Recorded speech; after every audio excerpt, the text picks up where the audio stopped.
நேயர்கள் எல்லாருக்கும் வணக்கம். இந்த வீடியோவில் 2024 வருடத்தோட முதல் மாதமான ஜனவரி மாதத்துக்கு உண்டான ராசி பலன் அப்படிங்கிறது தான் பார்க்க போகிறோம். மார்கழி மாதம் 16ஆம் தேதி இந்த ஜனவரி மாதம் அப்படிங்கிறது பிறக்குது. இந்த வருடத்தோட தொடக்கம் அப்படிங்கிறது உங்களுக்கு எப்படி இருக்க போகுது, உங்களோட எதிர்பார்ப்புகள் எல்லாம் பூர்த்தியாக போகுதா அப்படிங்கிறத நாம் துல்லியமாக பார்க்கணும். அப்படின்னா இந்த மாதத்துக்கு உண்டான கிரக நிலைகள் அப்படிங்கிறத கணிக்கணும். அதன்படி பார்த்தீங்கன்னா சூரிய பகவான் தனுசு ராசியில் செவ்வாயோட சேர்ந்து உட்காந்துருக்காரு. 15 நாளைக்கு அவர் தனுசு ராசியில் தான் இருக்காரு. 15ஆம் தேதி தான் அவர் மகர ராசிக்கு மாற போகிறாரு. மாத தொடக்கத்தில் புத்திகாரகன் புதன் விருச்சிக ராசியில் இருக்காரு. 8ஆம் தேதி அன்னைக்கு தனுசு ராசிக்கும் 27ஆம் தேதி அன்னைக்கு மகர ராசிக்கும் போக போகிறாரு. சுக்கிர பகவான் விருச்சிக ராசியில் செவ்வாயோட வீட்டில் இருந்துட்டு 19ஆம் தேதி குரு பகவானோட வீடான தனுசு ராசிக்கு போக போகிறாரு. குரு பகவான் மேச ராசியில் பலமடைஞ்சு உட்காந்துட்டு அங்கேருந்து சிம்ம ராசி, துலா ராசி, தனுசு ராசியை தன்னோட அருள் பார்வையால் பார்க்குறாரு. சனி பகவான் கும்பராசியில் இருக்கார். கும்பராசியில் உட்காந்துக்கிட்டு மேச ராசி, சிம்ம ராசி, விருச்சிக ராசி இந்த ராசிகள் எல்லாம் பார்க்குறாரு. ராகு மீன ராசியில் குரு பகவானோட வீட்டில் இருந்துட்டு குரு பகவான் மாதிரியே பலன்களை கொடுப்பாரு. கேது கன்னி ராசியில் இருந்துட்டு புதன் பகவான் மாதிரியான பலனை கொடுப்பாரு. ஏன்னா ராகு கேதுக்களுக்கு சொந்த வீடு அப்படிங்கிறது இல்லைங்கிறதால அவங்க எந்த வீட்டில் இருக்காங்களோ அந்த வீட்டுக்கு அதிபதி யாரோ அவங்களுக்கு உண்டான பலனை தான் கொடுப்பாங்க அப்படிங்கிறத நாம் ஏற்கனவே சொல்லியிருக்கோம். இதுதான் இந்த ஜனவரி மாதத்துக்கு உண்டான கிரக நிலைகள், ராசி மாற்றங்கள். இந்த மாதத்துக்கு உண்டான ராசி பலனை பார்க்குறதுக்கு முன்னாடி நேயர்களாகிய உங்கள் எல்லாருக்குமே புத்தாண்டு மற்றும் தமிழர் திருநாளாம் பொங்கல் நல்வாழ்த்துக்களை சொல்லிக்கிட்டு நாம் வீடியோக்குள்ளே போகலாம். கன்னிராசி நேயர்களே, உங்களுக்கு இந்த 2024 முதல் மாதம் ஜனவரி மாதம் எப்படி இருக்குது அப்படின்னு பார்த்தா, கன்னிராசிக்காரர்கள் ரொம்ப சந்தோஷத்தோடு தான் இந்த ஜனவரி மாதத்தை நீங்கள் தொடங்க போகிறீங்க. ஏன்னா ராசிக்கு 5ஆம் இடத்துல இருந்த சனி பகவான் இப்போ 6ஆவது இடத்துக்கு வந்திருக்காரு. சந்தோஷமான விஷயம். ஏன்னா 5 அப்படிங்கிறது நல்ல இடம் தான் அப்படின்னாலும் கூட அதை விட சிறப்பான இடம் 6 அப்படிங்கிறது. அப்போ 6ல் சனி இருக்கார் அப்படின்னா எந்த இடம் அது? ருண ரோக சத்துருஸ்தானம், அதாவது நோய், கடன், பகை, எதிரி இது எல்லாத்தையும் குறிக்கக்கூடிய இடத்துல சனி பகவான் இருக்கார். அதாவது ஒருத்தனுக்கு நோய் நொடி இல்லை அப்படின்னாலே வாழ்க்கையில் எது வந்தாலும் பார்த்துக்கலாம். ரொம்ப நொடிச்சு போனவங்க எல்லாருமே ஒரு கட்டத்துக்கு மேலே வேண்டுறது பார்த்திங்கன்னா காசு பணம்லாம் கிடையாது.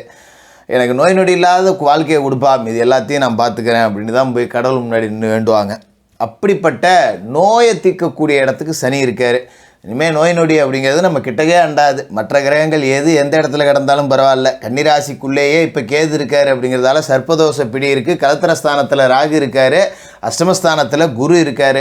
இத்தனையும் இருந்தாலும் கூட இந்த குருவாலையும் சரி, ராகுவாலையும் சரி, கேதுவாலையும் சரி, சனி பகவானை தாண்டி உங்களுக்கு எந்த கெடுதலும் செஞ்சிட முடியாது. ஏன்னா சனி பகவான் அப்படிங்கிறவர் தான் நவகிரகங்கள்லேயே ஒரு மோசமான சக்தி உடையவர். அவரை எதிர்க்கவே முடியாது. அப்படிப்பட்ட அவரே ருணரோக சத்துருஸ்தானத்தில் இருக்கார். நோய் நொடி இனிமேல் கிட்டக்க அண்டாது. வந்துச்சா, ஒரு காய்ச்சல் வந்தது, சளி வந்தது, ஜுரம் வந்தது, 200 கொடுத்து ஊசி போட்டேன், 300 கொடுத்து மருந்து வாங்கினேன், வேலை முடிஞ்சு போச்சு, அதோட சரியாக போயிடும். மற்றபடி பெரிய அளவில் பாதிப்புலாம் இருக்காது, கவலைப்பட வேண்டியதில்லை. அதோட கடந்த காலகட்டத்தில் பார்த்திங்கன்னா பூர்வ புண்ணியஸ்தானத்தில் சனி இருக்கும்போது கொஞ்சம் பரம்பரை வியாதி தொந்தரவு கொடுத்துருக்கோம். அப்பாவுக்கு சக்கரை இருந்தது, தாத்தாவுக்கு சக்கரை இருந்தது, எனக்கு இருக்குது. அப்பாவுக்கு சைனஸ் பிரச்சனை இருந்தது, அம்மாவுக்கு இருந்தது, எனக்கு இருக்குது. அதுமாரி குடும்பத்தில் எல்லாருக்குமே ரத்த அழுத்தம் இருந்தது, இப்போ எனக்கும் பிபி வந்துருச்சு, பிபி குறைய மாட்டேங்குது, மாத்திரை சாப்பிட்டுக்கிட்டு இருக்கேன். இப்படி இந்த பரம்பரை வியாதியால் பாதிக்கப்பட்டவங்களாம் கூட சனி பகவானோட 6ஆவது இடம் அப்படிங்கிறத குணப்படுத்தி விட்டுரும். பெரிய எந்த விதமான மருத்துவ செலவுகளும் கிடையாது. நோய் நொடி அண்டாத ஒரு வாழ்க்கை. அதோட பார்த்திங்கன்னா கடன் இல்லாத வாழ்க்கை அப்படி தான் ஒவ்வொரு மனுஷனுக்கும் அமையணும் அப்படின்னு தான் எல்லாத்தோட பிராப்தமாக இருக்கும். கடன் பட்டார் நெஞ்சம் போல் கலங்கி நின்றான் இலங்கை வேந்தன் அப்படிம்பாங்க. அதாவது அப்பேற்பட்ட இலங்கை வேந்தனே கடன்பட்டார் நெஞ்சம் போல் கலங்கி நின்னானா. எவ்வளோ பெரிய ஆளாக இருந்தாலும் சரி, ஒரு கடங்காரன் யுத்தாப்பில் வந்துட்டானா 4 பேருக்கு முன்னாடி நம்மளை பார்த்து கேட்டுருவானோ, சொந்த பந்தத்தோடு இருக்கமே, இல்லை நண்பர்கள்லாம் இருக்காங்களே, இல்லை பிள்ளை பொண்டாட்டியோடு போயிட்டு இருக்கும்போது ரோட்டில் கடனை கேட்டுறானோ, அப்படி தான் இருக்கும். அப்படிப்பட்ட கடனை அடைக்கக்கூடிய இடத்துலையும் சனி பகவான் இருக்கார். கடன்காரங்கெல்லாம் இனிமேல் நம்மக்கிட்ட கடன் வாங்க வேண்டிய நேரம் வந்துருச்சு. அப்போ எல்லா கடனையும் அடைச்சிடலாம். நகை நட்டு பூரா பேங்கில் இருக்குது.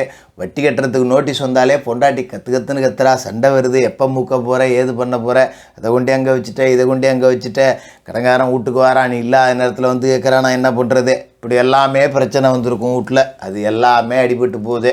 அப்போ கடனை அடைச்சிட்டு நகையெல்லாம் மூட்டு கொண்டாந்து வீட்டில் வச்சுக்கிட்டு ஒரு நிம்மதியான வாழ்க்கையை வாழ போகிறீங்க கன்னிராசிக்காரர்கள். அப்படிப்பட்ட ஒரு அமைப்பை சனி பகவான் இந்த ஜனவரியிலே உங்களுக்கு கொடுத்துருவார். அதோட எதிரில்லாத ஒரு வாழ்க்கை அப்படிங்கிறது தான் உலகத்தில் ரொம்ப சந்தோஷமான வாழ்க்கை. சொல்லுவாங்க வேணா பேருக்கு, எதிரி இல்லைன்னா வாழ்க்கை கசந்து போவோம் அப்படின்னு. நீ எதிரியை ஜெயிச்சு பாரு, கசக்கிறதெல்லாம் விட பெருசாக இனிப்பாக இருக்கும். அப்போ இருக்கிற எதிரிகளை எல்லாத்தையும் ஜெயிச்சு நீங்கள் ஓட விட போகிறீங்க. ஒரு சத்துரு சம்ஹார பலத்தை சனி பகவான் உங்களுக்கு கொடுக்க போகிறாரு. அப்போ நம்ம தொழில் போட்டிகள் அப்படிங்கிறது இருக்கும். நம்ம ஒரு கடையை வச்சுருப்போம், வாடகை கொடுத்துருப்போம், கரண்ட் பில் கட்டியிருப்போம், அட்வான்ஸ் போட்டிருப்போம், வேலைக்கு ஆள் வச்சுருப்போம், இவ்வளவு பண்ணி ஒரு கடையை நடத்திக்கிட்டு இருந்தோம்னா வாசலில் ஒருத்தன் தள்ளுவண்டியில் கடை போட்டுட்டு நம்மளை விட கம்மி விலைக்கு பொருள் விற்றுக்கிட்டு இருப்போம்.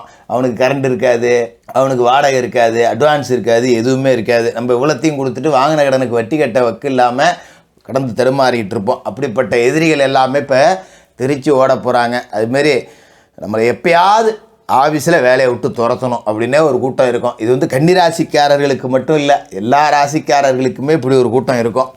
அதாவது ஒரு இடத்துல வேலை செய்வோம், நம்மளை அடித்து மேலே ஏறணும்னு நினைப்பாங்க, நமக்கு குழி பறிக்கணும்னு நினைப்பாங்க. சில பேர் நேருக்கு நேர் போட்டு கொடுப்பாங்க, எதிர்த்து பேசுவாங்க, நம்மளை மிரட்டி பார்ப்பாங்க. சில பேர் கூடயே உட்காந்துட்டு அப்படியே முன்னாடி நல்ல விதமாக பேசிகிட்டு இருப்பான், அப்படியே கொஞ்சம் கொஞ்சமாக குழி நோண்டுவான். மேலே அதிகாரிகிட்ட போய் அவன் அப்படி இவன் இப்படின்னு ஒன்று கிடக்க ஒன்று பேசிகிட்டு இருப்பான். இந்த மாதிரி மறைமுக எதிரிகளும் சரி, நேரடி எதிரிகளும் சரி, திசை தெரியாமல் ஓட போகிறாங்க. அப்படி ஒரு யோகத்தை கொடுக்க போகிறாரு. அதுமாரி வம்பு வழக்கு கோர்ட்டு கேஸ் எதாவது இருந்ததுன்னா ஒன்றும் நீங்கள் ஆண்ட வேண்டியதில்லை, நாட வேண்டியதில்லை, தானாகவே அது ஜெயிக்கும். வக்கீலே ஃபோன் அடித்து சொல்லுவார், எப்பா கேஸ் முடிஞ்சு போச்சு, வந்து ஜட்ஜ்மெண்ட் வாங்கிட்டு போ அப்படின்னு. அப்படி தான் இருக்கும். நம்ம காலடி வைக்காமலே எதிரிகள் வந்து நம்மளோட நிழலை பார்த்தே பயப்படக்கூடிய ஒரு நேரத்தை சனி கொடுக்குறாரு. அஷ்டமத்தில் குரு இருக்கிறதால காசு பணம் கொஞ்சம் வர்றதுக்கு லேட்டாகும் தான், அதில் எந்த மாற்றமும் இல்லை. கொஞ்சம் அப்படியே திணறும், காசு வராது. நாளைக்கு தரேன்னு சொன்னேன், ஒரு மாதம் கழித்து கொடுப்பான். ஒரு மாதம் கழித்து தரேனும் ஃபோன் எடுக்க மாட்டான். நம்ம தர வேண்டியவன் எல்லாமே நமக்கு ஃபோன் மேலே ஃபோன் அடிச்சுக்கிட்டு இருப்பான், பதில் சொல்லி மாளாது. நமக்கு தர வேண்டியவனுக்கு நம்ம ஃபோன் அடித்தோம்னா ரொம்ப சர்வசாதாரணமாக பதில் சொல்லிட்டு போயிடுவாங்க, இல்லாட்டி ஃபோன் எடுக்க மாட்டாங்க. ஏன் தரமாட்டோமான்னு எகத்தால பேச்சு வேறு வரும். அதனால் கொஞ்சம் கொடுக்கல் வாங்கலை சரி பண்ணிக்கணும். அஷ்டமத்தில் குரு இருக்கும்போது யாரையும் நம்பி ஜாமீன் போடக்கூடாது, ஜவாப்தாரி ஏற்றக்கூடாது, சாட்சி கையெழுத்து போடக்கூடாது, இதெல்லாம் எதுவுமே செய்யக்கூடாது. இதில் கொஞ்சம் கவனமாக இருந்துக்கிறது நல்லது. அதோட மறுபக்கம் பார்த்திங்கன்னா, கடை ஏதாவது வாங்கியிருந்தா போய் முறையாக பார்த்து, இந்த பேங்கில் வந்து வட்டி வச்சுருக்கேன், லோன் வச்சுருக்கேன், ஒரு நகை வச்சுருக்கேன், ஒரு இன்ஸ்டால்மெண்ட்டில் ஒரு பொருள் வாங்கினேன், அதெல்லாம் கொஞ்சம் மறக்காமல் நேரம் தவறாமல் அப்பப்போ தூக்கி கடாசிடுறது அப்படிங்கிறது தான் இந்த காலகட்டத்தில் நல்லது. அதோட ராசிக்குள்ளேயே கேது இருக்கிறதால கொஞ்சம் ஆன்மீக நாட்டம் அதிகமாக இருக்கும். சாமி கும்பிடாத கன்னிராசிக்காரர்கள்லாம் இப்போ விழுந்து விழுந்து சாமி கும்பிடுவீங்க. ஏன்னா வாழ்க்கையில் ஒரு மாற்றம் வரப்போகுது, இந்த மாற்றத்தை நம்ம பயன்படுத்திக்கணும் அப்படிங்கிறது உங்களுக்கு இப்போ நல்லாவே தெரியும். உங்களோட உள்ளுணர்வே சொல்லிவிடும். அப்போ குலதெய்வ கோயிலுக்கு ஓடுவீங்க, பக்கத்தில் ஏதாவது கோயில் இருந்தால் போய் நவகிரகத்தை வணங்குறது, சிவபெருமான் கோயிலுக்கு போகிறது, கிருஷ்ண பரமாத்மாவை வணங்குறது, இப்படி மாறி மாறி மாறி கோயில் கோலம்னு சுற்ற ஆரம்பிச்சிருவீங்க. அது உங்களுக்கே தெரியும்.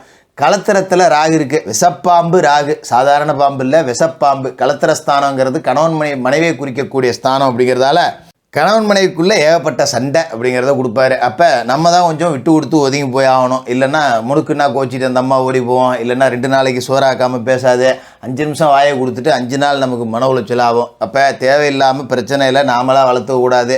ஏதோ பொம்பளைங்க கொஞ்சம் நேரம் கத்திக்கிட்டு இருக்குன்னா ஆம்பளைங்க ஏந்திரிச்சு வெளில போயிடணும். சரி, ஆம்பளை தான் கொஞ்சம் கோவப்படுறாரு அப்படின்னா கன்னிராசி பெண்கள் கொஞ்சம் அமைதியாக கதவை சாத்திட்டு ஒரு 10 நிமிஷம் படுத்து தூங்கணுமா, ஏஞ்சம்மா பழப்பாத்தம்மா அப்படின்னு இருக்கணும். கொஞ்சம் இழுத்து பிடிச்சி விட்டு கொடுத்து தான் போகணும் கணவன் மனைவி பிரச்சனையில். அதேமாதிரி கூட்டுத்தொழில், ராகு கூட்டுத்தொழிலில் இருந்தாருன்னா கூட்டாளிங்களுக்குள்ள சண்டையை மூட்டி விட்டு பிரித்து விட்டுருவாரு. அப்போ கூட்டணியாக தொழில் செய்யக்கூடிய கன்னிராசிக்காரர்கள் கூட்ட பிரிச்சுக்கிறது தான் இந்த காலகட்டத்தில் நல்லது. நான் நல்லா சேர்ந்துருக்கேன், அவங்கள பிரிச்சு ஏன்னு சொல்கிறேன், இது நியாயமா ஜோசியரன்னு நீங்கள் கேட்கலாம். ஆனால் தானாக பிரச்சனை வந்து பிரியறதை விட நல்ல முறையாக பேசி, இந்தாப்பா இத்தனை நாள் ஒன்றா தொழில் செஞ்சோம், ஏதோ உனக்கு 10 ரூபா கிடச்சிது, எனக்கு 10 ரூபா கிடச்சிது, சரி போ, இதுக்கு மேலே ஒத்து வராது, நீ தனியாக தொழில் பாரு, நான் தனியாக தொழில் பார்க்குறேன், இந்தா நீ 50 ரூபா போட்டேன், 50 ரூபா எடுத்துக்க, நான் 50 ரூபா போட்டேன், நான் 50 ரூபா எடுத்துக்கிறேன், இருக்கிற சொத்து இவ்வளோ இருக்குது, இருக்கிற நம்மளோட சம்பாரிச்சதில் இவ்வளோ இருக்குது, இதில் பாதி உனக்கு, இதில் பாதி எனக்கு அப்படின்னு நேர்த்து நிறைவி பிரிச்சுக்கிட்டு நல்ல முறையாக போகிறது தான் இந்த காலகட்டத்தை பொறுத்த வரைக்கும் நல்லது. அதுமாதிரி சேருவார் தோஷம், கூட்டாளி தோஷத்தை கொஞ்சம் குறைச்சிக்கணும். கூட்டாளிகளோடு சேர்ந்துட்டு ராத்திரியில் வெளியே சுற்றுறது, வம்பு வழக்குக்கு போகிறது, அடிதடி சண்டைக்கு போகிறது, இதெல்லாம் கொஞ்சம் குறைச்சிக்கணும். அதுமாரி கூட்டாளிங்க கூட எங்கேயாவது டூர் போகிறேன் வரேன், கொஞ்சம் வந்து இதெல்லாம் குறைச்சிக்கிறது நல்லது. குடும்பமான வரைக்கும் நம்ம நேரத்தை செலவு பண்ணுறதை குறைச்சிக்கிட்டு குடும்பத்தோடு இருக்கிறதுக்கு முயற்சி செய்யுங்க. இதுதான் இந்த காலகட்டத்தில் நல்லது. மற்றபடி சனி பகவான் இந்த காலகட்டத்தில் உங்களுக்கு அற்புதமான யோக பலனை கொடுப்பாரு. அப்படிங்கிறதால எதிரிகளை எல்லாத்தையும் ஜெயிச்சுட்டு வெற்றி கோட்டில் வீறு நடை போகிற ஒரு மாதமாக இந்த ஜனவரி மாதம் இருக்க போது. ஜனவரி மட்டும் இல்லை, இந்த வருஷம் முழுக்கவே உங்களுக்கு இப்படி தான் இருக்குங்கிறதால கோட்டையில் கொடிநாட்டக்கூடிய நேரம் வந்துருச்சு. கன்னிராசிக்காரர்களுக்கு புத்தாண்டு வாழ்த்துக்கள், பொங்கல் வாழ்த்துக்கள்.